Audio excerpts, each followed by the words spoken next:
Inside Story Uganda, real source of political updates.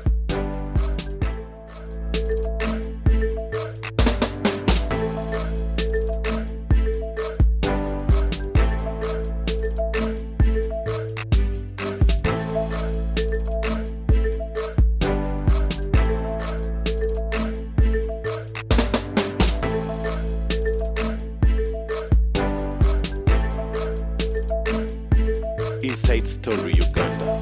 Because the Museveni trouble. One, the police has decided akulubamuta. Akulubamu wamba nga akolerabu. Akulutakora. Akulubu eyange yamulema programu zijjako n'alemwa miso. Namuganda n'okwata kuwa miso umu. Bwe sikutta mu nnaku abo sibagenzi kubanya nalima nti abantu bawo kadde 10 babera simutta musawa 24 nga yepankidde ku miso kadde 10. If I don't kill her ebyo siba mutawana Teddy Sezicheye ebimwe byakolo Teddy Chesiya siyenze nze mvunyo yange nga munzise egula emirambo ebiri nze sitya ate kati amajagali wange kugamanyi obungi naye saba kwata ku video batyo bakwata pasibye mu live nabakwata ku tape naki byonna nemba kubako ne ku social media n'abali bagenda okulisa be baali baguze nabo abamu ne bajja ne bakonfessinga they went to a general who is my friend ne bagamba fene gwe twali tugenda okutta twadde tutumumanyi kakati mbagamba ti problem gye batta side kakati bwe batta side military intelligence moved in. Military intelligence cannot alternate for side kuba military intelligence abantu bekwata tesobola kubatwala mu kooti. The only recognized institution that can take a person to court is the police. Nebikole Uganda. Anti kakati bano bakuba police bali ese. Wakati police emanyi okuta abantu ne kooti ne bata. Aye ne babatwala mu kooti y'amagye. Bajanda mayini nga sente budget. Kakati ne baddira riot police yali badde ejje okujja ko bujagalalo. Ne bajanda mayini wa president. Do you see riot police amagye ne gayingiramu. Amagye agajja ku gundi oleni invasion amagye agatalina training yo n'amagye gafanyisige badde yagali nyo Somalia luddawa ne gadda mukuba abantu baabo. Negatiba. Tegachayina muwendo nakata. Riot police yo yeriwe riot police no dira military police zembagamba. Taba military police bankumidde emyaka eki. Emirimu bagikyusa kati. No baleeta. Nadira bekuwa military police go baji. Military police comes to suppress an mutiny ne bagijjayo. Kati ekola nga bayirudi buli wantu we bali. Anti nkubulye nga banoonya ki money. Era kaka ye mukule ye muntu asinze okwonoona gavumenti naye bajja mutwala. Nawandika kaka tabo ndikaka bajja mutwala. Ndaba katika nkubulye. Safe houses belong to the police. Safe houses tezize ku Museveni. Safe houses were started by colonial government for the police to separate criminals. There's no way Yiso can become a feature prominently in security. It cannot. Because Yiso spies on me, hands over the information to Saidi. Saidi investigates and then to take me to court. Exactly. Kakati oyoka agamba omusajja gwe baafuna nante yayiche somero lyebudo wa movie. Bamusube myezi kaka n'agamba report tugimaze tukitwala mu court. I laughed at kaka. Maybe he's not knowledgeable. Kubanga obuyinza tabulina. Tabulina. Era tewali kyaddirira. Kaka yali talina buyinza, he was talking rubbish. So lenga balwanira budget. Lwaki institution tezimanyi mandate yazo? Kubulidde ne bazitta. Deliberately. Yes. Kulwanya sente, kulwanya wange babba 5 billion. Muri zigatako 0 billion.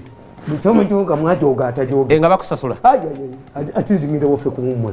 Kene kintu kyabo kusula.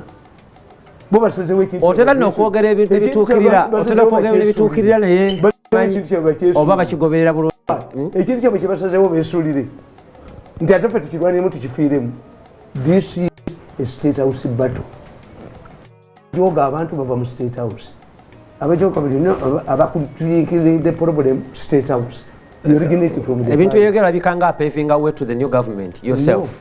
no andi nkugambye tayala kuvundira mweno president ye bwatunuulira abo kubanga kati abazungu batuvunaana ki European Union 5 years ago yatubuulira we shall not observe your elections unless you improve on this olwokuba babibbiramu ono omusajja ali mu electoral commission n'omulamuzi yagana okubiteeka mu nkola tebajja and if they don't come they cannot finance you not to watch why do you put a judge there kubanga the intention of putting a judge there yali yakulaga nti amanyi yes noyo yenyini nti ali knowledgeable nebyabakama bamafu yabe bamuleeta bateekayo kabeddiini mbwe bebamazima nabe nebirema kati awo kituufu kyekiruwa nenkugamba nti zino zonna human rights violations otugamba muteeka abantu mu military courts muki byonna human rights violations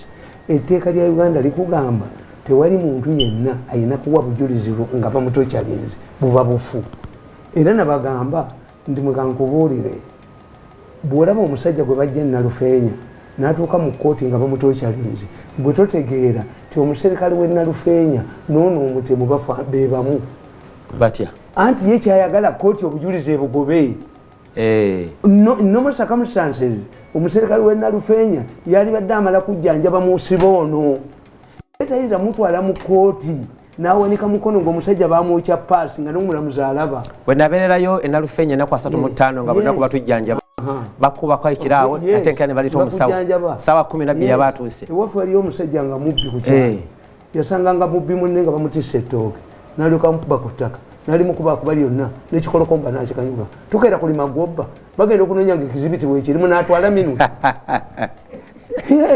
reverse psychology. These security people torture people and take them before court in their current situation because they are collaborating with these people to get him out of prison because mukyala wo nabaga nti omwana w'ekyejo nga tayagala basiraamu basiibulukuke addira akagodo n'akakanyuga mu piraawo bayiwa muyigwe ate banatandika batyo omuserikale w'e Nalufeenya omuserikale ono yenna atwala abantu mu public letu biteriyo ebifaananyi byabwe biba embalasinga ebifaananyi bana abasajja abazungu bye bayina bikuba mu barracks bikuba mu ani abikubamu n'essente ze boonona bo bennyini nabaga nti Bobi Wine receives intelligence reports on a daily basis. Bobi Wine yajja wano mugundi yajja wano mu Katawunika wano ake kasubi beka wala wano ikawala nga basabira omugenzi yekapasa wano nenga gundi Mondo ali naye ku communication era Mondo yajjanga emirundi mingi ne Bobi Wine ngagenda okuyingira Mondo obijja wa mirundi nga intelligence yo yamanyi kubanga nali wonze ate kati ensonga zonyola nga naziri mu nnyawo nga nenga namulabanga yeetala how many times did several times nanti newunya ngajja ku katuuzi yes nga bamucommunicating naye najja n'agaba dollars n'addayo fenga tetumanya ate era bwe yategeera ayingira yajja akoze tebayimba bonna wano wabitegeera otya how can miso monitor Bobi Wine from his home n'ayingira akatawuni kano nga nze mmanyi nga government emanyi Kiwanda najja emisinde n'ayogera ku mukolo n'adduka ebe no bisangano ku bukulembeze w'enkya mirundi yakubuulira akususulira ensonga zonna nga zitambula nkimanyi this is not the usual position. There is no position in Uganda. It has never been there. Tekiina bano bye babyeteerawo nze kitange yali Christmas teyalukuza naddukuza baatubba amatooke ekyalo Kiramba ne babba ensuku ez'amaanyi kakati kitange ne yegatta ne baneiba bafu basajja bakulu ne bagenda mu kawu kiwuki ne bagasangamu ne bakuuma amatooke ennaku ezo tewali yagakino kakati ne bagaa nti naye kirabika uno muguzi w'amatooke gundi yeyagenze nago e Kampala katumulinde akomewo bagenda okuddayo amatooke gagenze neŋŋamba mirundi wawu omubbi mubadde muli naye abaali bakuuma mu kasakawa kwe kwali omubbi yes njagadde nnyo logiki eyo yes this is what they are doing reverse psychology they undermining era bwowuli abo babadde boogera ng'ono alumiriza nti ezo simanyi muziyitaani ziri emmotoka zaffe The drone. Yenga atabiteeka ku buhoozi. But people tell, there is somebody on social media who is accusing me of controlling these drones. But the drones belong to Muhoozi. Atengo no relative one. Oba nakola allegation. Era nze babuulira. Nti bwe bataakwate ku muvubuka oyo ayinza okubattira Muhoozi ne Museveni n'amukolako ekizibu. Anda otomwatula kyekizibu. Ogondako bukonyi nyo. Kyekizibu kirina. Nawe tutera kubaatula wano. Ate nga gwo bagambako. Kasi nze nawandiikira mu katabo kange kano. Ne mbagamba nti kasita omukazi atta babajja be bonna ne wasigalawo ababe babiri okusikira kitaabo battingana kuba ti the battle shifts from family yonna nesigala ku babiri era nakiwandiika ne mbagamba nti akazo it comes from the Bible nabagamba nti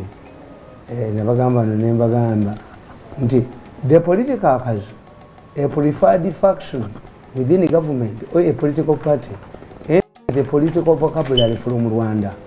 As stated in my introduction, the Hutu, who were the majority tribe in Rwanda, carried out a successful revolution against the Tutsi, who were the ruling minority. Majority of the Tutsi fled into exile as the victorious Hutu, like any other victor, moved against the vanquished. Eggwanga lyalimu abantu abo batono ddala kakati abakutu bwe bagenda abatusi bwe bagenda kakati abakutu ate nabo ne beetemamu akazu ne kamera nga bano baatukuba ffenna ne tugenda ne bakuba bambabazi ne bakuba nakisigalamu ye nga alinda bwa president crown prince n'ajoga ensi yonna naŋŋanya ssente n'anyaga wano n'akola ki kati ffe ne tugenda netumuviira kati bwe basigalamu bokka ne mbagamba nti the Hutu regime develops cracks. With the above arrangement, the Hutu wrongly believed that they had subdued the Tutsi forever. How could the Tutsi ever take a power? The Hutu believed the system was watertight. The Hutu revolution was never to be removed from power. However, the Hutu system started developing cracks due to the following reasons. Ngana bano bwe batabusi ono byayogeza munenga namu atono omukuba mukwano gwange substitute yenzo obutabalekawo ono byakwogerera substitute yenzo obutabalekawo betunulidde basatu mune mutani wa Kajiji naye asobola kuvuga ono yagambye ti okumenya akasajja ako kabi nange that boy is undermining me basatu mwababiri temusobola kufuga gwanga tuyiwa abantu mu kibuga ne mudduka mbabuulira bwanga liriko mwe musinga amini amaanyi bwanga liriko bananyiniri enkugamba why the Hutus developed cracks. It is a common practice among human beings that once one is left alone, he or she develops a range of opinions. Secondly, since there is no fear of enemy attacks or threats, the remaining group starts looking within itself critically. This brings contradictions. For example, if a married woman kills all potential heirs of her husband, leaving her biological children, the same children will fight amongst themselves because they are the only contenders to take over their deceased father's property. I've explained this. In cases of monarchies, the successor to the throne ensures that his children in the line for future kings. I believe it is a curse that originates from the scriptures. The Bible says that the first family on earth belonging to Adam and Eve had only 4 members. However, a serious quarrel that resulted into Abel's death. I think Abel's case was the first death reported on earth.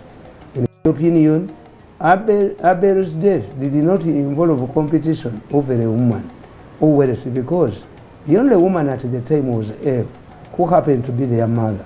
However, if Adam's family faced survival threats from enemies, the fear and the battle against the enemy would have united the two brothers. Lwaki Kaini yatta Abel? Olutalo lulimu NRM lwa Kaini ne Abel nkirabye. Luli mu Paris. teruli mwenale luli mu lubiri munda naye yaggwawo teriwe. The battle is inside the palace. Era president njamuwa akatambi kano nga boogera. Adamu ne Kawa balina okutula batunuulire Kaini ne Abel babasobole okubatereeza obudde bukyali. Number 3, political interests. There are numerous examples in politics where former allies take on each other once their common enemy is vanquished and no longer a threat. During the Kabaka Yeka alliance of 1962, the driving factor was to defeat the Democratic Party. Once the goal was achieved, Kabaka fought a fierce battle with his former ally, the UPC. In the political battle that ensued, UPC schools were burnt, while coffee and banana plantations and offices were destroyed. Once the enemy goes, so the battle stays inside, yes. The enemy within. Yes. So that's why the battle is inside the palace. Abuliko disease. Nebyafaayo birese bulungi ebya Kaini ne Abel. President amalobozeka bw'kyagamanyi yamugambye nti bw'oba oli aloga nti bw'otyo I'm 52 years. I can only wait for a few years. I must take a power. We must take over all the important ministries in government. As a ministry tano zibeweredde. Nkugamba. After overthrowing military New Idi Amin severed relations with both Israel and Britain, who had helped him romp to power. He declared himself the conqueror of the British Empire, yet had visited Britain after takeover, had been hosted by the Queen at Birmingham Palace, and invited the Queen for a visit to Uganda. After taking power, Idi Amin also expelled the Asians in what he called the economic war. Majority of the expelled Asians were Indians who had British citizens. Era gye baggwera abasinga. Amin yabagoba. Ne badda Bungereza. Naye yamuleeta. Britain. Aye ne mugobera ababi. Prime Minister of Britain. Yali Singapore n'agamba, some of the leaders who are making nice speeches attacking Britain will not find their way back home. Ngali Singapore. Nga Bangereza bayinsayitiriza Amin yawamba oboti. Yabakola ki? Konkala. Naye n'abagoba. Yabagoba. Yakola ki? Why? Because Amin was fighting a fierce battle with Obote. Obote had left a directive to arrest Amin. Ono mukyala gwe bayitani Hajati Anuna yali sekitale w'Obote ng'ate mukwako ye yabuulira Amin nti balese message bakwata amusinga yakiyandooza yali akyali muto nnyo. Yes. Kakati nkugamba finally Amin faced constant coup threats from his people, including Charles Salube and his former Vice President Mustafa Adris. This happened because Obote, the enemy who would have united them, had gone. Therefore, Amin's regime started to develop cracks that after this common enemy was defeated. Abakakwabalwa nomanyi nti Charles Salube yali awambye Amin. Charles Salube yali awambye Amin. Amin n'amugamba nti leka kumpamba jangu nkukwasa abaana bange ne family yange ofuge bulungi yamuttira mu kkubo. Charles Salube yali atwala mwana ku ssomero mukwatirawo. Ye Mustafa Adris yawona atya. Yali kwekwatiramu. Amin n'amutega akabenje teyafanga mulema. Why? After chasing yawangala n'obulema bwe. It became now, where do you come from? You were Kakwayes. Sule was Sudanese. Moses Ali had to Moses Ali naturalize his citizenship. Otherwise, he's not Ugandan by birth. The president advised him to naturalize his Ugandan. Kakati nkugamba. Political analysts blame Amin's military attack on Tanzania as part of his effort to create a foreign enemy. Tonight, he's already cracked the army. Amin yalowooza nti bw'alumba Tanzania will unite his people. Let me create an enemy now who can unite. But as Kakwaz, as kati beebuuza muvaawa. Omanyi nti Abaganda wano okuggyako mu Mengo gye batabula. Do you know nti n'abakyoli abo nabo balina ab'ekitugu n'ab'eggulu? kituufu nkimanyi bano babiri akani constituency gye bavaamu balugwala bannaabwe tebabagala abantu they are cannibals naye ng'ate bonna omukonjo oyinza omusiba awamu n'omutoolo munnange tebafaanagana naye abantu tebakimanyi omukalamwejja kyadde akola omuteso nga Museveni tannaba kujja ng'ayina ate mbu ba cousins abo abacapadola abagisu n'abasebbeeyi abagisu lutalo lweruggwa abasebbeeyi babeera mu magye babakolera lodibuloka ne bababbako ebintu byabwe is only Museveni was united in this country era my prediction is obujozi bw'omulenzi ono ndabanga abatali united wabula ndowooza ajja kujuga ggwanga lino omusajja yamufulumiza namuga nti get out of the arrogance and I pray for you bw'obanga arrogance eyo gy'olina mu mutwe professor this is the president ask the professor what transpired in that meeting sirowooza nti abantu bano bali united ndabanga abatulimba kuwundiisa on the other hand the honeymoon between the Ugandans and the Tanzanian Liberation Army did not last long. The Tanzanians started raping Ugandan women, grabbing people's wristwatches, radio sets, and killing for money as hired mercenaries. During the OAU meeting in Addis Ababa, Binayisa defended the Tanzanians' extended stay in Uganda and threatened to sue anybody who would stand to challenge the status quo. He was betrayed by the Tanzanian army officers, including General Musuguri. This was the end of the Moshi spirit. Moshi spirit yafiirawo ani yagitta bwe yagenda balwanagana bokka na bokka.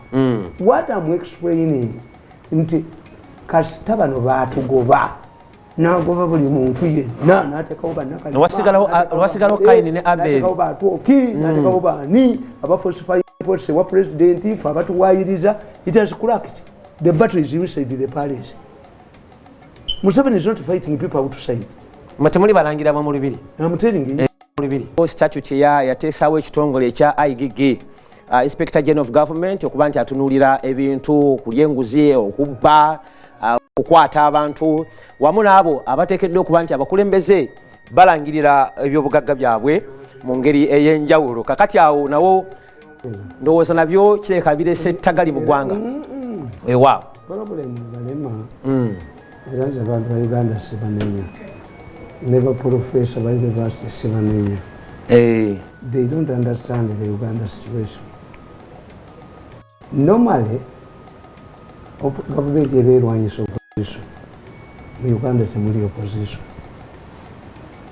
Olutalo lwonna luva mu lubiri family ya president yemulwanyisa.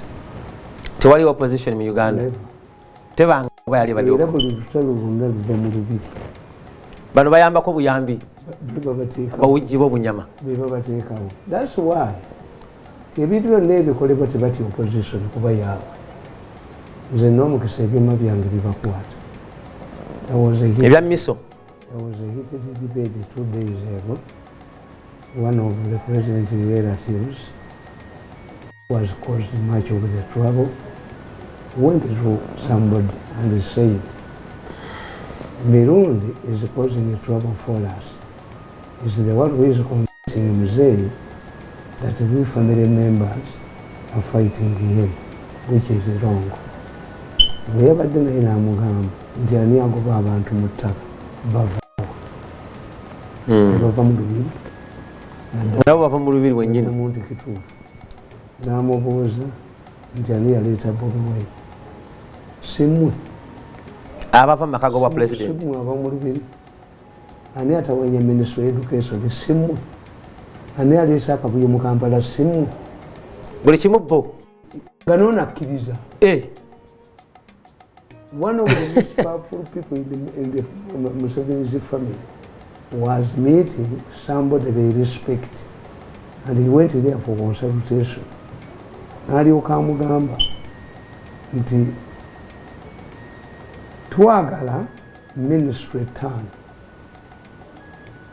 zikole ki bagiwambe anti bakola sabotage a government within to making sure principal private secretary wa Museveni avaawo nakyo mbakubira akatambi ne vidi ate ojja kubikuba wano tobikube wano leero Israel sayina okuva otuyina gitwala Minister Trade alina okuva tulina ogitwala ezo ate bantu babakola nabo kibula mbeewuunyi abalina okubakwatako n'okubakangavula lwaki bateekawo banafu kati tunulira omukyalo ono Lydia Mugambe Sali anaakola ddi baleese ekizibu kye batuleetedde kakati Biden ate mwe mumanyi Biden yakubidde pulezidenti wa South Africa essimu n'amugamba nti ebintu bamafiya ba Uganda byonna bibalina South Africa bikwate abibowe nakubira kabaka wa Dubai essimu ababbi bonna bye baateeka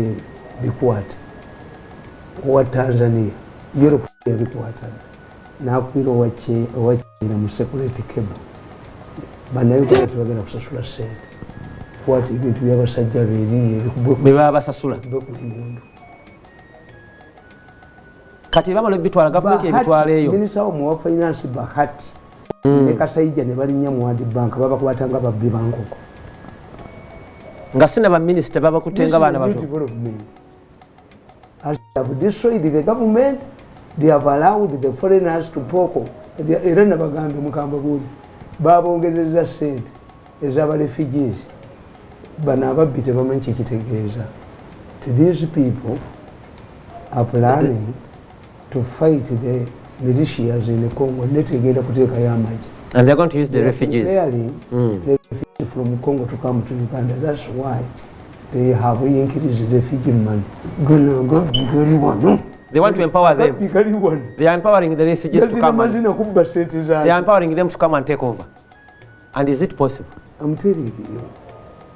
Kakati nze bwe nalabye video omusajja yamugobye omusajja mulenzi gwejjo ogulikuyiridde get out of my office.